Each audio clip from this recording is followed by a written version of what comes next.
All right, let's talk about the summer that was 2023 at the movies. What a summer it was, a historic summer at the movies this year. Obviously, Barbenheimer leading the charge with those two movies. And look, we knew that Barbie was going to be a big hit with Greta Gerwig coming in, doing a Barbie movie with Margot Robbie, Barbie herself, and of course, Ryan Gosling as Ken. There was always going to be some level of success with Barbie. It crossing $1 billion. Did we expect it to maybe get to that point? I don't know, but obviously it's now the biggest movie of the year officially, and that snowball doesn't seem to be slowing down anytime soon. And then on the other end of that coin, you have Oppenheimer. And right now, its projections are going to be close to that $1 billion mark as well. Does it get there? Who's to say? But if it does, what a miracle that will be.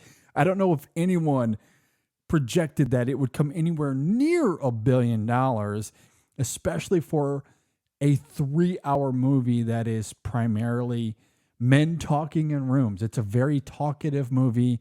It's obviously a little bit more than that, but for Oppenheimer to cross $1 billion, that would really be something. But even if it doesn't, even if it just gets close, it's still an achievement. Barbenheimer will always define summer 2023, but it'll define the year as a whole in many ways. And there's still award season to come, and we don't know what's going to come with that. But there's no doubt that both of those films will be recognized quite significantly when it comes to awards as well. Summer 2023 was also defined by the strikes, SAG and WGA. That is still ongoing, but that's something that we've all witnessed over the last few months. How about Elemental? Pixar's latest film, I think, is a really interesting story, right? This is a movie that on its opening weekend grossed $29 million. It was left for dead. Everyone talked about how this is terrible for animated movies, for Pixar. They left that movie to die. But over the course of weeks and over the course of the last few months, it just steadily kept going and going and going. And now it has crossed over, $430 million worldwide, and has actually done quite well for itself, which is a really interesting turn of events. I thought that story was really quite phenomenal. On the other end of that coin, at least films that were slow out of the gate but did not do all that well, let's talk about some of the disappointments this year, at least in terms of financial success. You have Transformers, The Flash, Mission Impossible Dead Reckoning, even Dial of Destiny, Fast X at least saw diminishing returns. All of those films underperformed. They made some money, but they underperformed. And when you couple that next to Barbenheimer, for example, it's interesting. There's a conversation to be had about what audiences might be craving in a post-pandemic world. And we've certainly had that conversation on the podcast over these last few weeks. But that was an interesting storyline throughout the summer as well. How about the comedies we got over this summer? I thought it was a really fun summer for comedies when you consider Joyride, Theater Camp, Bottoms, No Hard Feelings. Those were all very funny, all varying degrees of good. And when you consider all of the spectacle that we got, of course, you can throw Barbie in there as well because it is a brazen comedy in its own right as well. But I thought it was a really fun summer for comedies, and that really hasn't been the case over the last few years as well, I would say. Now, with all of that said, I want to talk about my top 5 movies of summer 2023.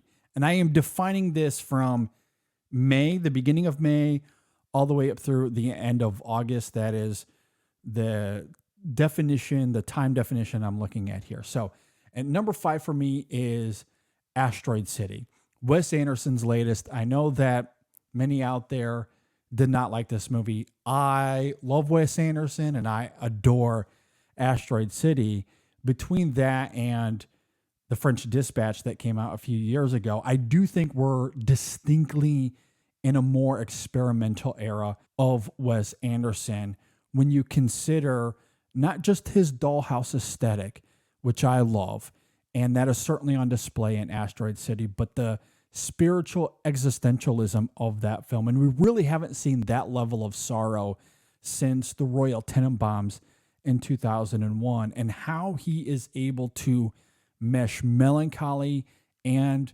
that artistic craft, that dollhouse aesthetic, the quirkiness that he brings to his films. All of that is, it's there, but molded in this mature, different way that I think is really quite fascinating. To me, this era of Wes Anderson is akin to what we've seen with Christopher Nolan, since Dunkirk, and how he's just maturing into a different kind of filmmaker. And I love that for Wes. I love this new experimental era that he's in. And Asteroid City to me has it all. It's really funny. The cast is great. The visuals are some of the best of the year. And I just love how weird it is, but how emotional it is. It's really great. Asteroid City is my number 5. And number 4 for me is Spider-Man Across the Spider-Verse.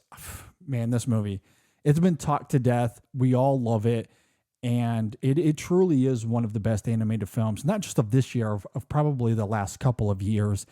It's interesting to see the different iterations of it that was in theaters. I know some people have become tired of that gimmick, but I have found those differences really interesting.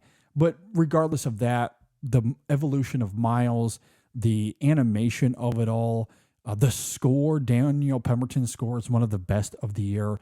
Just everything about that film comes together in this colorful, artistic, ambitious way that leaves us on this incredibly dire note that has us salivating for more. And I cannot wait to see how that story crystallizes. But Across the Spider-Verse, absolutely one of the best movies of summer 2023. At number 3 for me is Greta Gerwig's Barbie. Again, this is another one of those that has been talked to death, so I won't spend too much time on it. But I do love what Greta Gerwig brings to this movie as a director, this cast. Again, it's the tonal balancing act on display, right? Because it's very funny. It also has this poignant sorrow to it as well. And how those two worlds collide, oftentimes in the very same moment, I think is really great. And the way it just examines gender dynamics, the burdens women carry, and those impossible dichotomies. I mean, the film is very brazen in its ideas, but it tackles them with diligence and, of course, a lot of fun throughout a lot of it. Love Barbie. At number 2 for me is Celine Song's Past Lives, starring Greta Lee, Teolo, and John Magaro. And man, what a movie. If you haven't seen Past Lives, please seek it out as soon as you can. I do believe it is out on VOD right now, so you can go and watch it. And it's this bitingly poignant film about heartache and time and longing, which on its own terms are very moving. However, it's how those things are tethered to childhood friendship and closure that is just so heavenly to me. And if you're a fan of the podcast, if you're a longtime listener, you know what those ideas mean to me personally. So to see Celine Song tackle them here in the ways that she does is really quite fantastic. And talk about an ending. Holy Lord. The final scene of this film is truly an all-timer. It really is quite wonderful, and I love it. Celine Song's Past Lives is my number 2. And number 1, you know what? It's Oppenheimer. It's Christopher Nolan. This is the best film of the year. And right now, it would be my vote for Best Picture. There's a lot of things coming out in the fall that's going to be very exciting to see. However, Oppenheimer it's not just the best film of the year. It's 3 hours. It has this unique Christopher Nolan-esque structure to it. But what I find so fascinating about Oppenheimer is that it seems as if it's this movie that Christopher Nolan has been building to his career since the beginning. And it has all of the mechanics of what we've come to know with Christopher Nolan, especially, I would say, post-Inception. with his addiction to time and how that is a factor in Oppenheimer, I think is really great. But what's interesting about Oppenheimer to me is that it's Nolan at his most operatic, at his most ethereal, and his most horrific. It's borderline a horror film at times. And there's a couple of scenes that come to mind to you when I say that. You know the ones, and they are vivid and visceral, and they really do have this strong effect.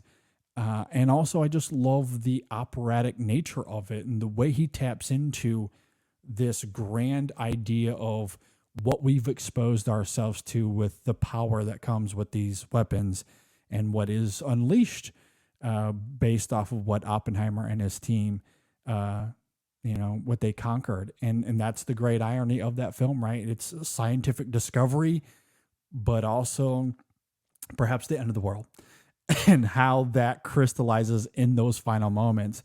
Celine Song's Past Lives has an all-time ending. I think Oppenheimer does as well. It really, really is something to watch, and it is blistering how that final scene plays out. It's really quite great. So those are my top 5 movies of summer 2023.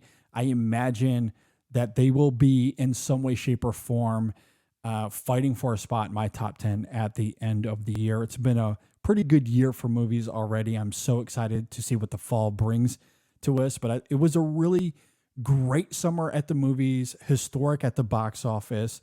And this is going to be one of those years we look upon, that we reflect on, that will be analyzed for years to come. I do believe that, and I had a great time personally. I hope you did as well. So anyway, let me know what you think. What did you think of summer 2023 for movies? What's your top 5 movies of summer 2023? Leave a comment below. Be sure to subscribe and like. We've obviously talked a lot about these movies and what the impact of them will be on the podcast. Be sure to subscribe to the podcast as well. And soon we'll be getting into the fall. With that, thanks for watching, everybody. I hope you had a great time at the movies this summer.